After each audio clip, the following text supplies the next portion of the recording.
quads. All right, Tex. Right, thanks a lot. We'll see you there. Goodbye. We've just had a conference call from Tex Buffalo, who is an American zillionaire. He wants to take videoGaiden to the States, triple the budget, and basically just send us right to the moon. So we're going to go and meet him in a secret location. Yep. I believe that's their custom. Yeah, we've got the GPS coordinates. That's how they do the meetings of the big business in a secret place. Ching, ching, Good, ching. good conference call meeting. Absolutely good thing. I should probably warn you in advance that I'm going to spoil this game. If you don't want any spoilers, you should fast forward to the end of this review. The reason why I'm spoiling it, not a very professional thing to do if you're a video game journalist, but I'm not a game journalist, so I can do this. The reason why I'm spoiling it is because I've never been so insulted by a game in my life before. Never been so angry or disgusted by a game as I was with Lost.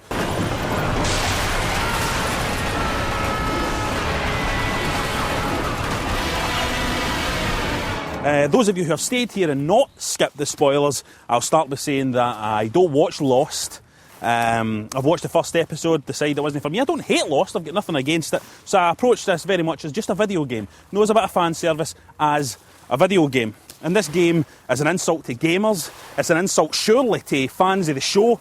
I finished it in about 4.5 hours, and only about 1 hour of that was actual gameplay. 5 different gameplay sections in there. One of them you run and you jump over things. Another one where you follow marker to marker through a bland environment. Another one where you put fuses in a fuse box and some kind of easy logic puzzle thing. Another one where you answer some number pattern questions. And another one where you take a photo of something. That's your game. That's it. Disgusting. Have you seen my boy? There's a disgusting lack of content in this game. These designers, what they've done is they've panicked. They've realised how flimsy their game is, and they've panicked. They've thought, how could we pad this out? Let's take, for example, a section where you go through a dark cave, you use a lighter to light your way. Now, if you want to run through that boring cave, your lighter's going to go out if you run. There's a section where you have to go and fetch dynamite for somebody, alright? And you have to walk back through the jungle with this dynamite. If you want to hasten your miserable experience and run through the jungle to end it all, your dynamite explodes. If you move quickly, if you try and go through these elements faster, your dynamite explodes. Because we all know dynamite does that, doesn't it? You carry a stick of dynamite, if you move a bit too quickly, it's going to blow up. Now, you can talk to people, and you can talk to characters. You don't need to talk to characters, but you can talk to characters. And if you choose to talk to characters, you can ask them questions about people you haven't even met. Hey, what do you think of Charlie? I don't know who Charlie is. I've never met him. Now, I've made some notes here. Alright, here's the game in a nutshell. It starts, you have to find your stuff. You have to find more of your stuff. You have to follow some markers through a jungle. You have to go through a cave. You have to do both those things again. Then you get captured, and you speak to somebody, and they let you out. Then you shoot a man. Then you get captured again, and you have to speak to somebody else, and then they let you out. Then you have to stop 2 bad men for shooting 2 people you don't know, and then it was all a dream. Then it was all a dream! The end.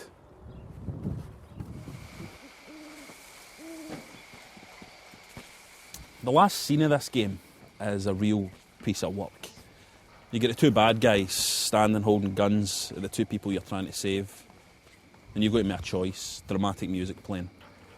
But you can walk about that environment, you walk about that room, you can go right up in the baddies' faces, nobody moves, nobody reacts. Eventually you decide to do something, so you shoot one of the bad guys. The other bad guy shoots the 2 of them. You can't shoot both the bad guys. I don't want you to think this is a computer game or anything. There is a bundle of dynamite lying on the table quite handily, so you think, oh, I'll shoot the dynamite. Shoot the dynamite, it kills the 2 bad guys, but it also a wee bit fires off and kills the lassie as well you're trying to save. So you think, well, if I stand in front of her, sacrifice myself, and I'll take the blast. Do that, that's how you do it, that's how you complete the game. So yes, you have to fail at the game before you can succeed. You can't do it first time. You have to die before you know how to do it. You have to fail before you know how to stop that failure from happening. You can't. It doesn't matter how good you are at games. Don't think you're good at games. That's some game design there, isn't it? If you like this game, you're an idiot. If you buy this game, you're an idiot. If you made this game, then either I feel sorry for you for being trapped in one of the worst jobs on the planet, or maybe you're proud of it.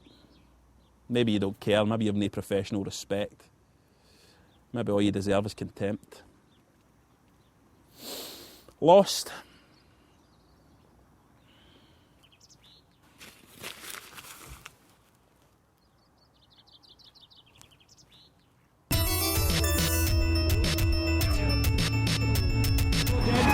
Fat Ryan, this week's worst selling title is Spiderwitch Chronicles in all formats.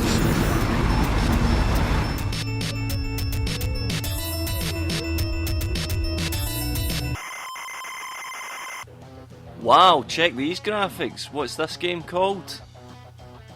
What? This is Doom, and it is an FPS. And why are we talking about it, Rob? We're talking about Doom, because this is the Xbox Live Arcade version. It was out ages ago, and I know yous are all going, bloody hell, it's getting near the end of the series. The guys must be getting really desperate for games to cover if they're covering something like this. But that's no the actual fact of the matter. The reason why we're covering this is because it's been reduced in price. You can now get it for 400 Microsoft points. 400 points. That's... how much is that? That 400 points equates to roughly... £100? About that, about 100. About £100. But we're incredibly rich, so that we can afford £100. So, but we have to highlight that the Microsoft have made a contribution for the tramps to play Doom, and actually this version's fantastic. Get on a co-op, man. You're gonna have a laugh. multiplayer. You can't go wrong with Doom For £100.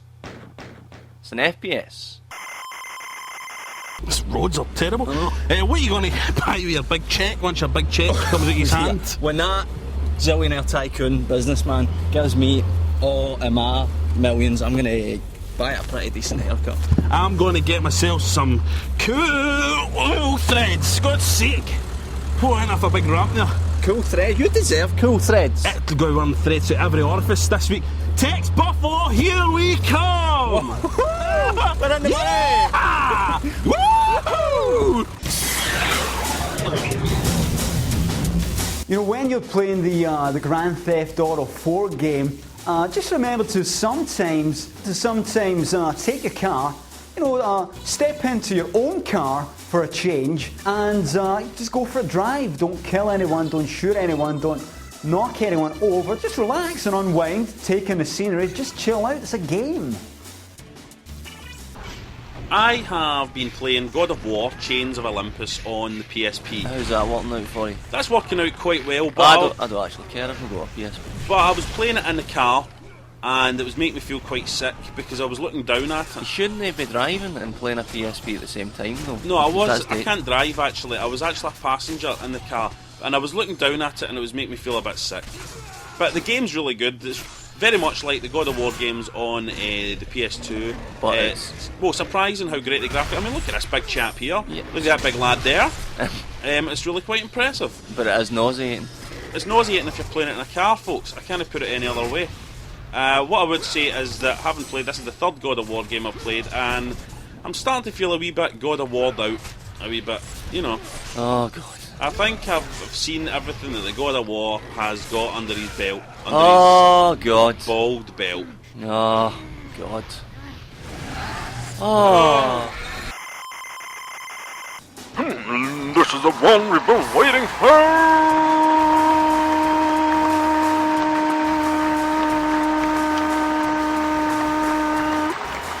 Hunter and Rayark making their way to the ring. Dracula making his way to the ring. Right now, those eyes blazing. An incredible scene here. And as you can see, Hunter and Rayark combined record 92 wins, 5 losses, 75 knockouts, 3 no contests. And Dracula, of course, 19 wins, 3 losses, 18 knockouts, and 1 draw with Frankenstein's monster. This is a disclaimer.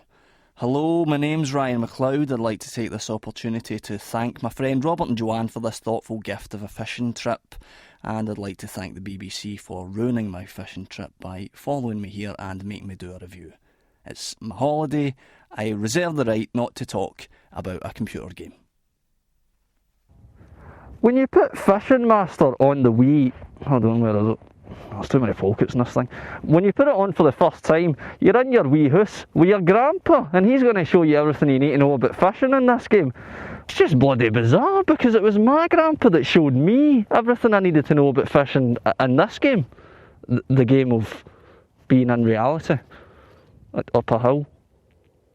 Now, this game shouldn't really be called Fishing Master, it should be called Catching Fish Master, because that's what you're mainly doing. You're not really fishing, you're just catching them over and over, choosing the right bait for the right fish and just catching them. Alright, it's not quite that simple. You've got to fight them to land them, which is quite a well balanced, if clinical mechanic within the game. But my point is, that's not all there is to enjoy about fishing. With this game, it's all about consistency, it's all quick times and accuracy. The fights are so clinical. It's removed from the experience of being in reality fishing. I'll grant you, there is a slight chance that I'm being overly sentimental about fishing, because those days out with my grandpa were big events for me as a boy. Things looked and smelt and felt unique. Every place we visited, every place we fished felt different and absorbing. They were fishing trips, and I enjoyed the fishing, but it was only ever a small part of that experience. This tacky piece of brown trout doesn't even attempt an experience. No atmosphere in this game, and it's an ugly, ugly game. Aside from the initial thrill of the fight from fish, the gameplay is repetitive and dull. I can remember ages ago, I'm talking years here, Rab reviewed a game called Cabela's Deer Hunt, and I thought, man, that looks excellent, because it was a hunting game, but it looked quiet and relaxing. A fishing game like that would have been fantastic, I thought. This is not that game. Don't make any mistake. My grandpa used to say that all the time. Don't make any mistake. This game isn't even attempting to be a fishing simulator. It's arcaded right up to the eyeballs. It's all crash, bang, whack, let's see what you won!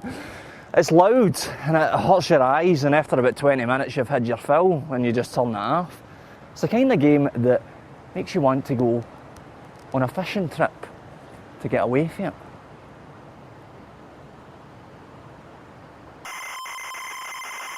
Oh, no.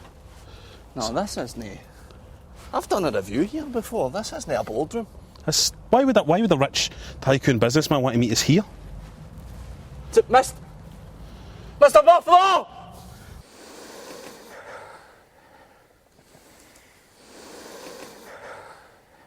Mr. Tex! Mr. Buffalo!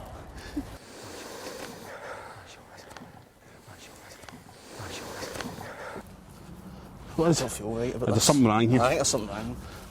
I think we should...